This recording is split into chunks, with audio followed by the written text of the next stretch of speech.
Hi friends, మనకి nuclear bomb అనగానే గుర్తొచ్చేది ఒకే ఒకటి. అదే జపాన్లో పడినటువంటి న్యూక్లియర్ బాంబ్, హిరోషిమా నాగసాకిలో పడినటువంటి. అసలు ఈ న్యూక్లియర్ బాంబ్ అనేది అప్పట్లో ఎలా పనిచేస్తుందని మీరు తెలుసుకోవడానికి ఎప్పుడైనా ట్రై చేశారా? ఇప్పుడు నేను చెప్తా వినండి.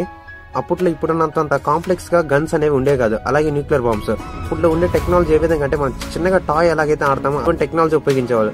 ఇప్పుడు సింపుల్ గా చెప్తా చూడండి. ఆ న్యూక్లియర్ బాంబులు అనేది 2 పోర్షన్స్ అనేవి ఉంటాయి. ఒక పోర్షన్ లో ఎక్కువగా యురేనియం పెట్టుంటారు, మరో పోర్షన్ లో తక్కువ యురేనియం ఉంటుంది.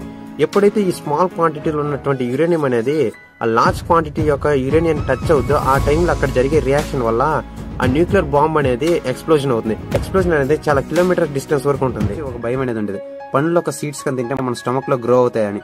బట్ ఇది ఒక మైత్ మాత్రమే, ఇది నిజానికి జరగదు.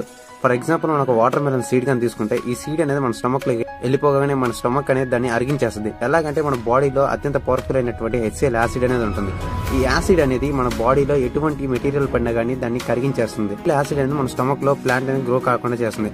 ఒకవేళ మనం కానీ అదే ఒక చిన్న బీన్స్ కానీ తీసుకుంటే ఆ బీన్ అనేది మన స్టమక్ లో కాకుండా, ఒకవేళ మనం బీన్స్ సీడ్స్ కానీ తీసుకుంటే ఆ సీడ్ అనేది మన స్టమక్ లో కాకుండా మన లంగ్స్ లో కానీ వెళ్తే మాత్రం అది గ్రో అయ్యే ఛాన్సెస్ అనేది ఉంటుంది.